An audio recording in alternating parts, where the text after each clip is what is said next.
now my pleasure to invite to the stage someone who's been a friend and colleague of mine for, I don't know, well over 20 years.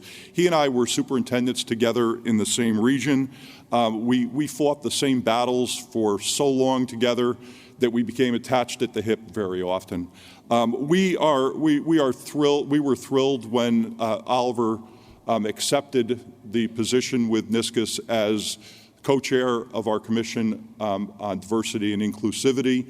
And he brings so much to the table, so much passion, so much caring, so much love of children.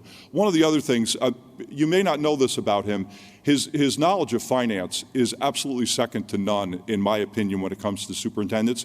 He is currently the vice president of the New York State Teacher Retirement System, and our executive committee just endorsed him for reappointment to that commission. Commissioner, you're going to be getting a letter from me shortly asking for the reappointment of Dr. Robinson. Folks, it is my pleasure to welcome the stage, like I said, my longtime friend, my longtime colleague, Dr. L. Oliver Robinson.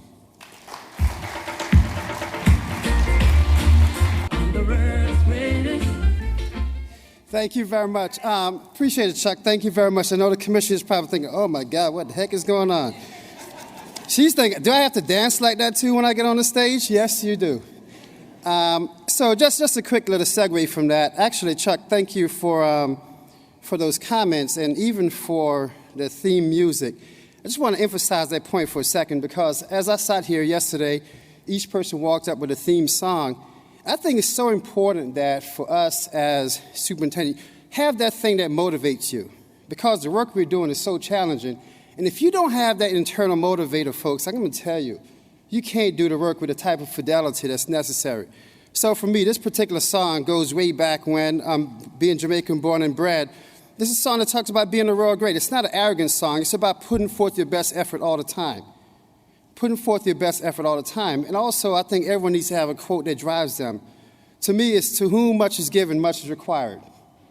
And so when I think about that and I think about the work that we're doing as a commission, all those things come to a head.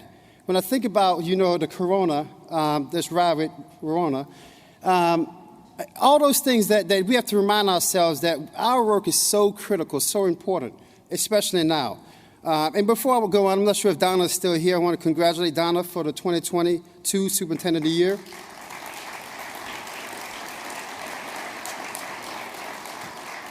And also because his superintendent years came in the midst of the corona, we also have Roberta from Newburgh. Congratulations to Roberta for 2021.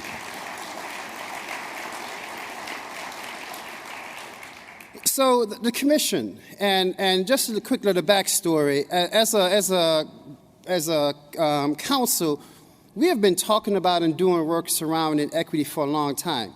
Several years back, we decided to say, you know what, let's make this a part of what NSCIS is. Not a subcommittee, not an ad hoc committee, but a commission, a part of NSCIS as an institution. And so I was pleased to join my friend Lavelle Brown to help kick off and co-chair this commission. And we've been doing a lot of work. But it's not the we. The we is not myself and Lavelle. It's many other people. So I'd just like, for those commission members who are still here, if you could just stand up and just wave. Please stand. Please. If not, I'm going to call on you.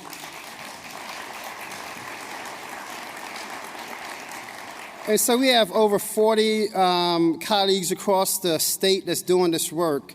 And certainly the past 2 years have been exceptionally trying. In fact, downright challenging when you think about contending with the perversive nature of COVID. But more importantly, the gaping ideological perspectives that really has not only challenged the work of diversity, inclusivity, and equity, but actually, in a kind of weird way, actually put it right center. And that's the irony of it.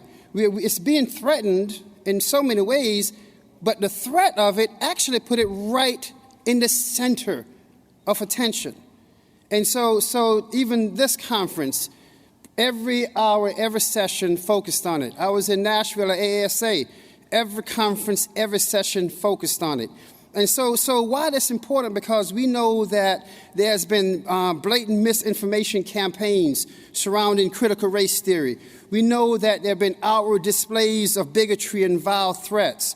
We know that even right now, there are attempts to censor books that reflect the tremendous diversity of our population. All those things, while they're negative, ironically, again, put the importance of the work front and center. And so for those reasons, some of us feel as though, we need to back off from the work. But I got to tell you, those are the reasons, the impetus, if you will, why we have to do the work. It's the most important work that we have to do right now if we truly fundamentally believe that all our students deserve an opportunity to be successful. It is the most important work for us to be doing right now. And so as education leaders, we sit on the precipice, if you will, of tremendous prosperity, and the time is ripe and right to do what I call the right work, the righteous work. And so when you think about those type things, it's time for us as education leaders to dismantle the barriers that have far too long disabled, disenfranchised, and even in some ways dehumanized some of our children in our schools. And so when you think about this, you heard from 3 keynote speakers yesterday. Yes, I'm talking about Lavelle, who spoke about culture of love, talking about Kevin, who spoke about the joy to the world, and Marie, who spoke to thine own self be true. You heard them talking about the importance of us as leaders to be keenly focused on options and opportunities for our kids, to more importantly, to accentuate the awesome power that we as education leaders hold. I'm saying that as a reminder that we are the people within our school districts. If we're not doing this work, folks, it's not going to happen. If we're not trying to inform and educate ourselves, it's not going to happen. And so when you think about those 3 keynote speakers from yesterday, I want you to go home while you're driving home thinking about those kind of things. And also I want you to think about some of the work that the commission is doing. The commission has been working hard. We have a lot of folks committed to doing some great things. And many of you contributed to this work. This past several months ago, a survey went out from NISCUS. Thank you, Bob Laurier, for organizing that. And that survey asked a lot of questions surrounding what people are doing with equity work within their respective school districts. And the feedback was interesting.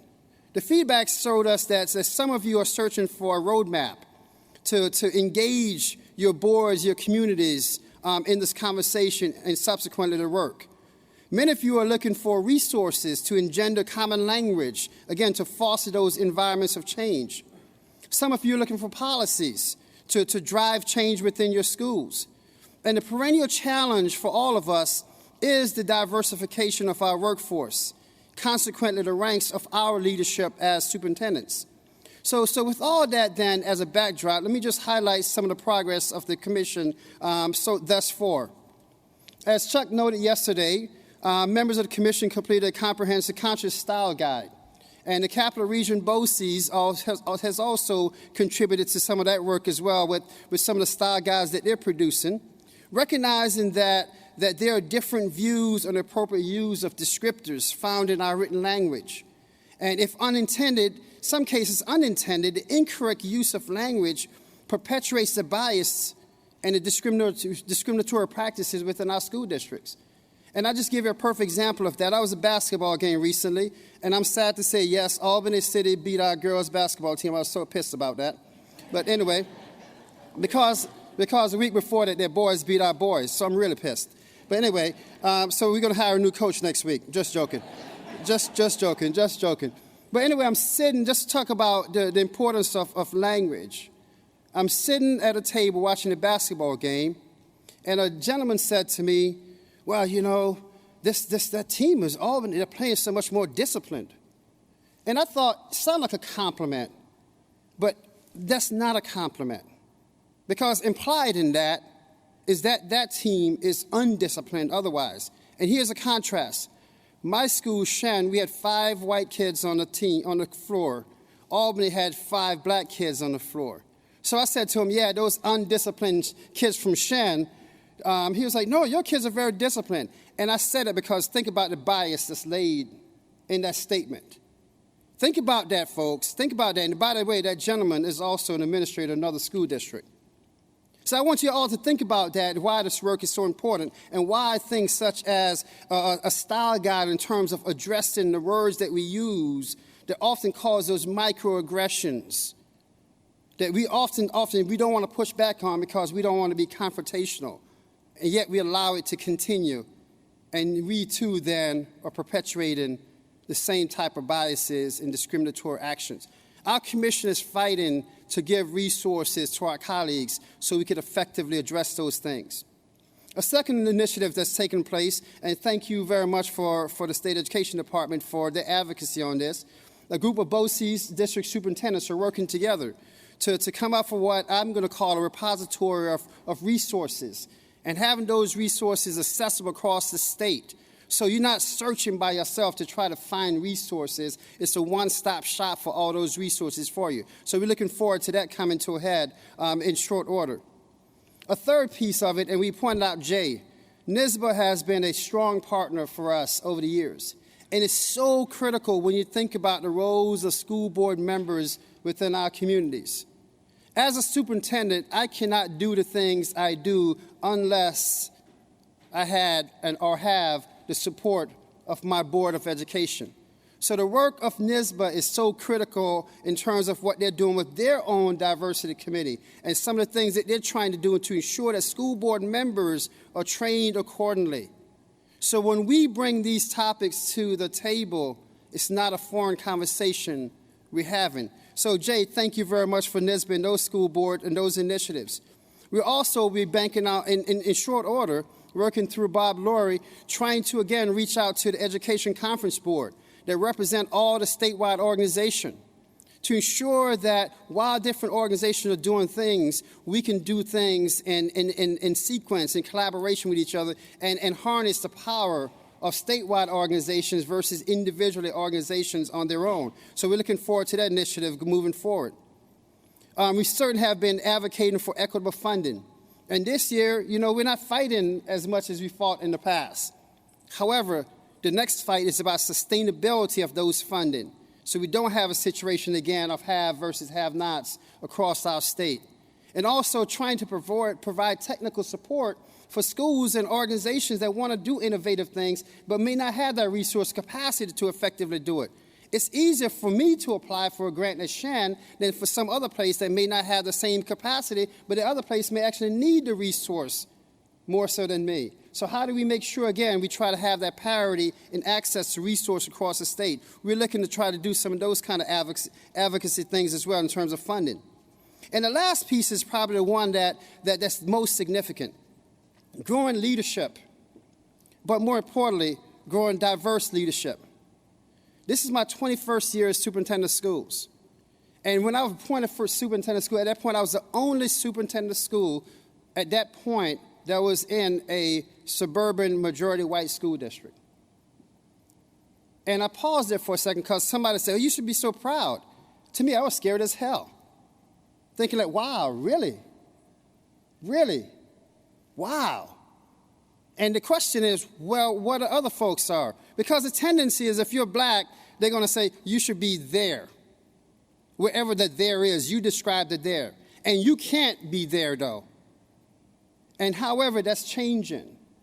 That's changing and needs to change more often. So not only we talking about school boards and communities being open to seeing a wide diversity of people leading their children, leading their schools, leading their communities, we also need to then figure how do we grow that pipeline? And I got to tell you, there's a lot of barriers in this pipeline still.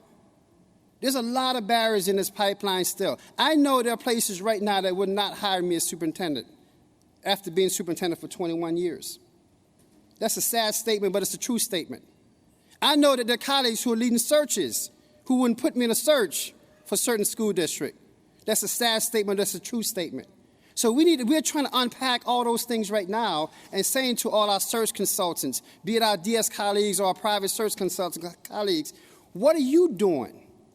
What are you doing to initiate recruitment initiatives so we can, in fact, have leadership that reflects the complexion of our kids? What are you doing to support people through the recruiting process and the hiring process? It's not simple to say, oh, we have a pool and we had a black candidate or Hispanic candidate, whatever, in it. It's about how successful are those candidates in the process. And so that's huge for us. And the reason why I really want to emphasize that point, because when you look across the state is not getting less diverse. The state is getting more diverse.